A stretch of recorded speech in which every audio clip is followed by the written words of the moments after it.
ñaawlu aussi li ma dégg def naa Pape Djibril Fall xuma kan laa ko déggee mu ne oui on a déguerpi des centaines de personnes là-bas rien que pour préparer ça truc là sacrifier des combien de boulot des gens des familles. mais loolu c'était prévu liggéey Mouhamadou Bamba Cissé ministre de l'intérieur ci wàllu désencombrement ak déguerpissement bi. je reprends les dires de ce monsieur qui a dit que on a déguerpi les gens rien que pour préparer que Sonko ñëw foofu loolu ñaaw na benn formation politique tax ñu sacrifier des centaines de familles. parce que yaa ne ci pouvoir bi. mais c'est pire que Hitler. Ce gars-là, quand on sa vision, ce qui est avec moi et ce qui n'est pas avec moi, c'est dangereux pour un pays. Bala ñoo wax li Pape Malick Ndour wax nañ wax ci militant bi taxaw fii saaga pël yi pour woon yendu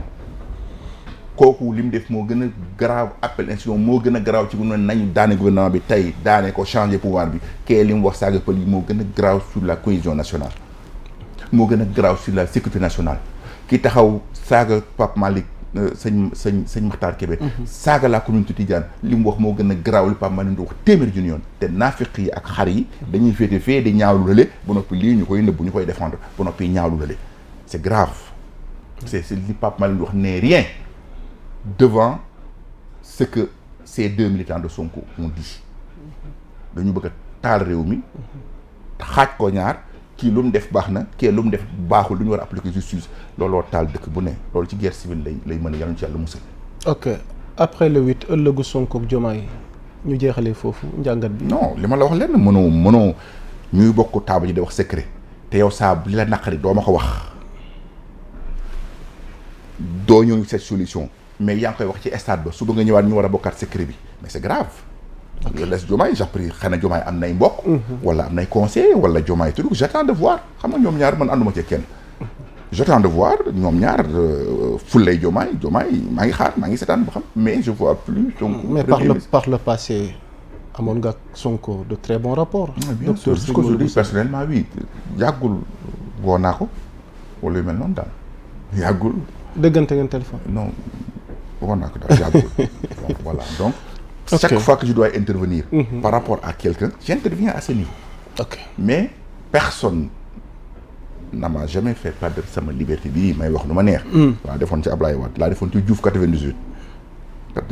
def ko ci Ablaye Wade def ko ci Macky Sall ci Sonko laa koy perdre waxtaan bi dee dox di wéy ñu ngi dalal docteur Serigne Modou Bousso Dieng mi jiite union des groupes patriotiques alors docteur dañuy ñëw ci li nga junj sànq muy polémique bi juddu ci sortie docteur Abdourahmane Diouf mi ñu dénk environnement donc su ma dikkaatee ci quelques extraits yi nga xamante ni yëkkati na kàddu yi tey li ëpp ci leader passé fi ñaaw lu ko jàpp ni daf leen a commencé war waaye jikkoom la commencé wane dafay wax ni les questions de justice sont importantes mais il faut aussi savoir pardonner. Pardonner ne signifie pas qu'il n'y aura pas de justice. Cependant, la justice ne doit pas être utilisée pour éliminer un Sénégalais au profit d'un autre Sénégalais. waaye mu dem ba ci biir tamit jàpp ni la haine est présente partout. Il est grand temps de dépasser cela. Alors pour terminer, j'appelle le président de la République à assumer pleinement ses responsabilités. Et je sais qu'il est en train de le faire. Il ne doit pas accepter que le pays sombre dans la division, ni cautionner une justice des vainqueurs. Si nous ne réglons pas ces fractures, nous ne pourrons jamais bâtir une nation solide ni parler sereinement de développement. Donc lii di quelques extraits waaye fi muy wax wàllu justice des vainqueurs ñenn ñi jàpp ni balaa ñuy wax waxi pardon ak waxi indi jàmm tamit dafa am justice goom ne dañ ko war a lijjanti ci gis-gisu ñenn ñi voilà il y a eu beaucoup de réactions yu jóge fu nekk yow bi nga teewloo ay kàddoom ma ahsana hada wa ma ajmala lu gën a rafet lii Abdourahmane Diouf wax la ko gën a sell li ñu naan xaritub dof noonu nit moom a gën a ñu tuddoo Sonko ay dof lañu parce que wax ji Sonko lañ ko waroon a approprier ne moo ko moom waxi Sonko la mais dañ ne dafa contre Sonko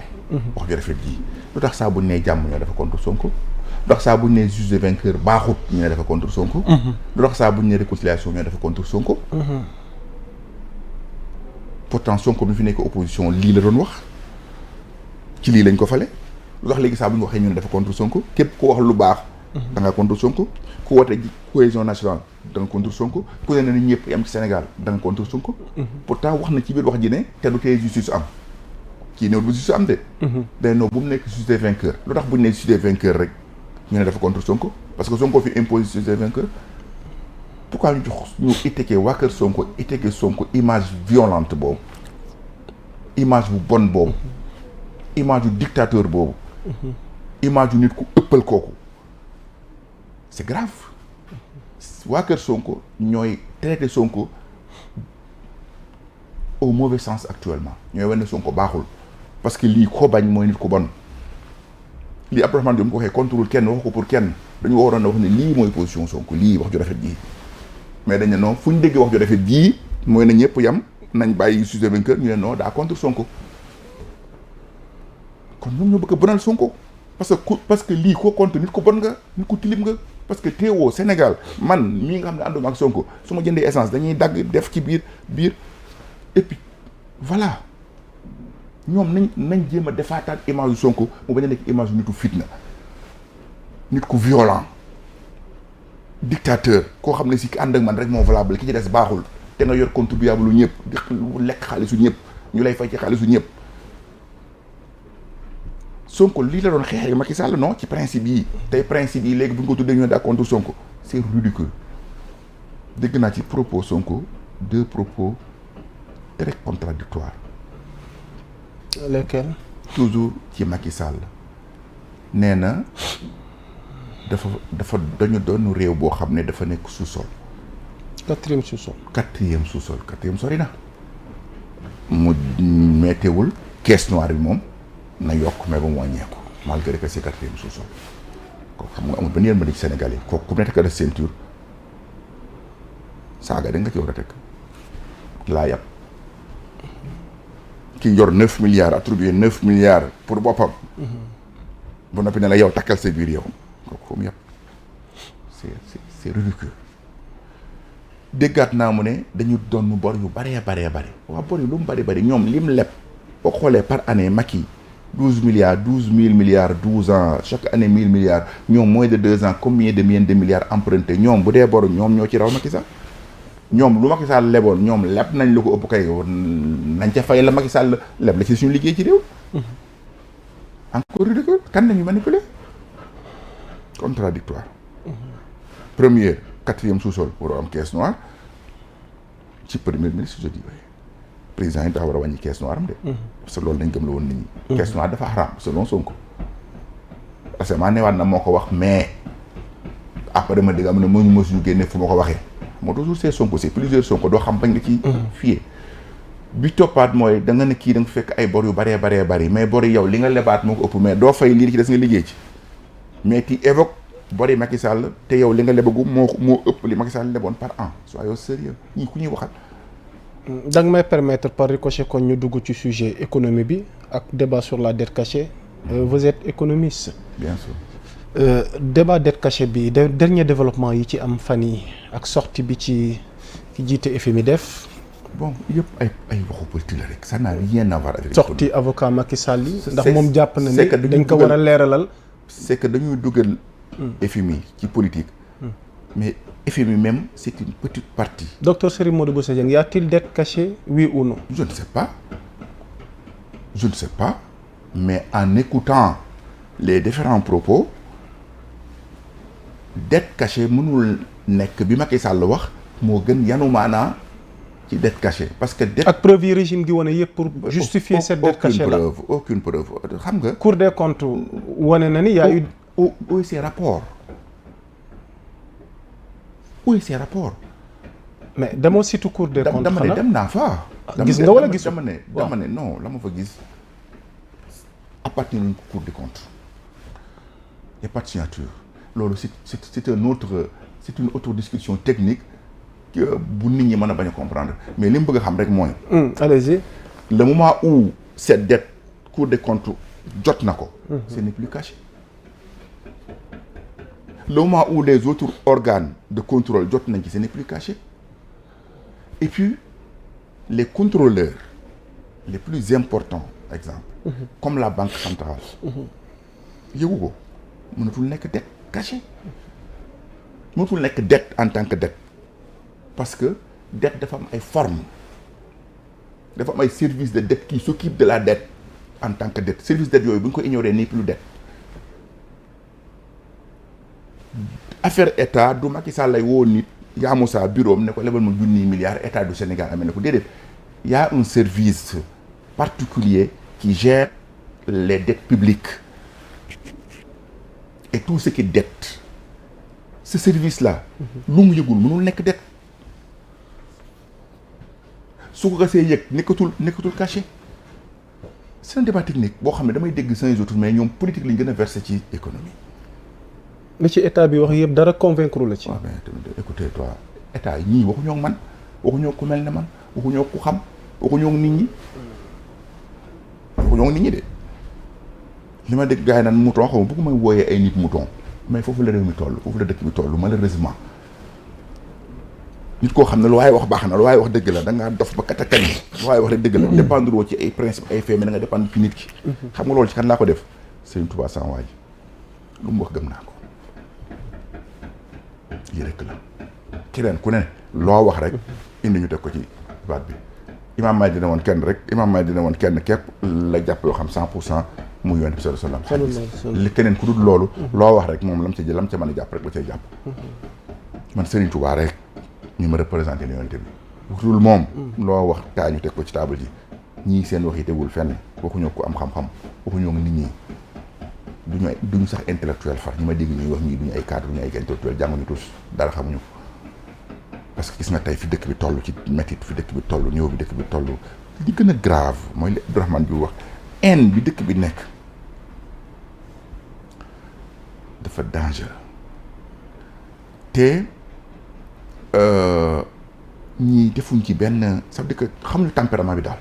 ba léegi ñoom diviser pour régner diviser pour jël kii dóor ci kii moo yàq xaalisu réew mi kii moo rax réew mi avancé wul gis nga nañ moytu yooyu nañ doon ay nit te liggéey Sénégal te avancé Sénégal avancé wul Sénégal métti na terriblement gis nga bu ñu dépassé wul foofu ñu ngi ci danger bu mag.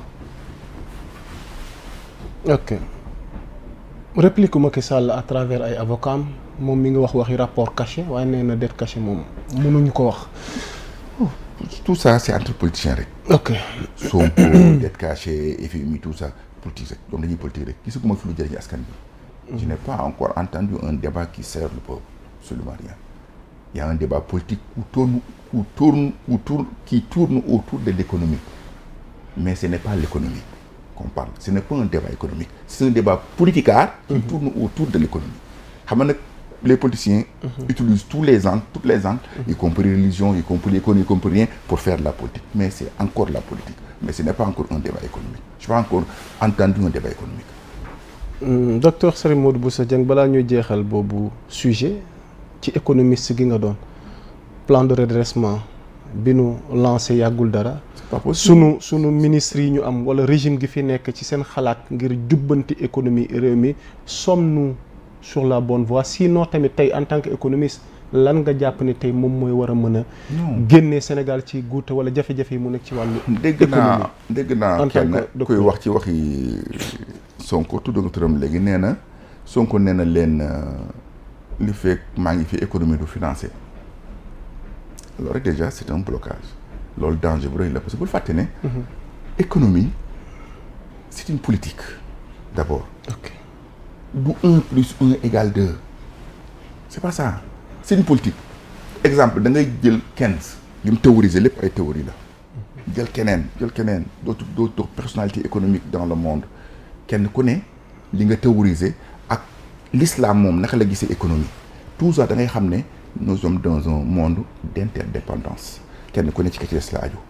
diplomatie mooy am ba pare économie soo ko dox mais diplomatie boobu moo doxul c'est la diplomatie économique qui bloque l'activité économique actuellement tant que la diplomatie économique ne marche pas mais l'activité économique ne peut pas marcher c'est pas possible diplomatie économique boobu nag des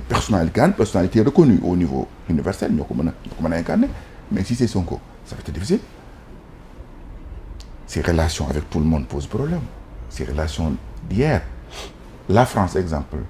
est le partenaire majoritaire du Sénégal. Avant 90, avant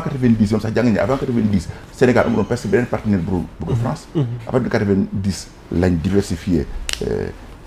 le partenariat de telle sorte que n'y ait plus de Sénégal comme ça. Mais France reste encore le partenaire privilégié, mais aussi le plus grand partenaire du Sénégal. Tey yaa ngi saaga Macron bu suba nga ne France levé koom ci ñun te ginnaaw suba mais ça peut pas aller. Ça peut pas aller. C'est la diplomatie qui bloque l'activité. la politique, l'économie est une diplomatie avant qu'il ne soit une activité. C'est cette diplomatie qui actuellement qui est bloquée. Il faut débloquer cette diplomatie pour faire marcher l'activité. Ok. Je pense que vous me comprenez assez. Hein? Voilà. Ok, alors mise en accusation bi ñu agité contre Macky Sall mu war a wuyu ji devant la haute cour de justice ndax bokk na ci agenda assemblée nationale. Théâtre la yooyu théâtre la dañuy théâtre rek ce n'est pas possible xamuñu sax lan mooy. non Macky Sall fukki at ak ñaar mu jiite. réew mi mais lan lañ koy yenuwul ndax yenuwul maanaam tamit mu ñëw. du waxi dara ñu situé ay responsabilités am du waxi dara ndax ñoom jàpp nañ ni jafe-jafe yi ñu nekk guuta gi ñu dugg tey kenn yóbbeewuñu ko lu dul mal gouvernance bi fi Macky Sall indi docteur Serigne Modou Bousso Dieng. loolu seen xalaat la. jàppoon ni dañu war a mën a indi Macky Sall ci réew mi ngir ñu. dafa am yu ko jiitu d'abord mënoo xëy di ma wax ci terrasse bi waxoo ma ci fondement bi. Le droit c'est la forme avant tout le fond. ok allez-y. droit da nga gis nit koo xam ne dinañ dem ba xam ne kii moo rey nit ki leer na mais mënoo ko tëj parce que yow bi nga koy déglu sax au niveau de l'enquêteur amul woon avocat tu le libères selon article 5 de la CEDEAO da nga koy bàyyi mu dem yoonam parce que respecté woo forme bi Ousmane Diagne wax na leen ko de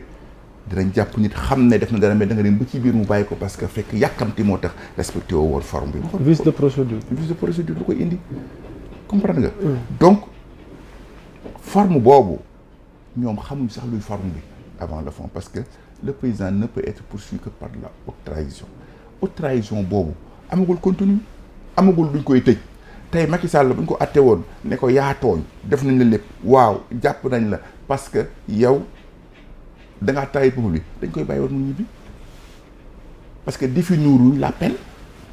juge bi lay ko nam ne danaan yow lii nga def lii yoon dane ko def yoon dal na ci kaw nangam mais yoon dal na ci kaw nangam boobu dal na ci kaw nangam boobu amul continue bu noppi wax ay haute trahison parce que ñi ay tête vide ay marchands ambulants yu échec ay truc ñoo ñëw ñii nekk député ñii nekk truc ñooy taxaw naan boy Macky Sall nangam mais waxuñu ak nit ñi ce n'est pas faisable on respecte d'abord les formes yow amaguloo contenu haute trahison amaguloo peine boo mën a infliger nit ki à partir que boo ko reconnaître coupable de cela amagoo peine ba noppi ne boy nañ ko indi ñu attaque ñu tëj ko xëy dof nii laa ku jàngul vide malheureusement c'est eux qui dirigent le Sénégal man di xool seetaan docteur Serigne Modou Bousso Dieng Macky Sall mi ngay gis depuis un certain temps à l'international ci taxawaayam yàggul dara mu bind ab téeréer jagleel ko continent africain bi ndax da nga bokk ak ñenn ñi gis-gis ni am na lu mu nar bu weesoo Nations Unies ngir dellu si waat ci réew mi waaye candidature am tamit bi nga xam ne écarté ko foofu ca Nations Unies tey ban jàngat lañ mën a def ak yow. je rappelle que Macky Sall dama ko mës a contre. Macky. dama ko mës a contre. da nga ko mës a contre. 12 ans j'ai combattu Macky Sall. waa kër Sonko bi wax naan kii Macky Sall na ci ginnaawam parce que àndul ak Sonko mooy en 2018 boobu mooy leen Sonko mi moom mooy njëkk a wax ak Macky Sall man non sëñ Modou Bousso Dieng laa tudd su ma weexee damay yox su ma ñëwee damay ñuul Sonko dem na beneen waxtaan am na naam man nag Macky Sall waxtaan amoon di les combattre ba mu dem yoonam ci loolu laa nekk mais n'empêche que je le reconnais dinaa ko reconnaître ay yu baaxam parce que du woon sama noonu gestion bi mu doon gérer rek laa amoon problème comme tey Sonko du sama noonu balaa xam ne du sama noonu ëllëg mu jóge fi wala ñu dàq ko ba war koo topp ba war koo jàpp ba war koo defeere ci lay xam ne sëñ Modou Bousso Dieng xaritam la parce que man principe laay topp ma ay nit Macky Sall boobu effectivement ki ma gis muy yëngutuwul ngir neen mais bu élection yi di woon suba Macky Sall di candidat avant 10 heures Macky Sall la ñëwaat au pouvoir nga ne bu élection présidentielle doon suba Macky Sall bokk ci balaa 10 heures élection yi jeex Macky Sall mi gagné leen au moins 70%. Ça c'est clair ça c'est net. soo teg loolu. mais écoutez mais la réalité du terrain le montre. Ça c'est clair ñii tamit donc xalaat naa ñu jéem a bloquer Macky Sall éventuellement xalaat naa blocage yu Macky Sall ëpp dégâts ci blocage yi Macky Sall bëggoon def Sonko. ragal naa mu ëpp dégâts ci blocage bi Sonko wala keneen war a bëgg a defal Macky Sall ëllëg j'ai peur à cela en tant que visionnaire teg naa xalaat boobu rek ñu bàyyi ci xel donte nag aussi élection yi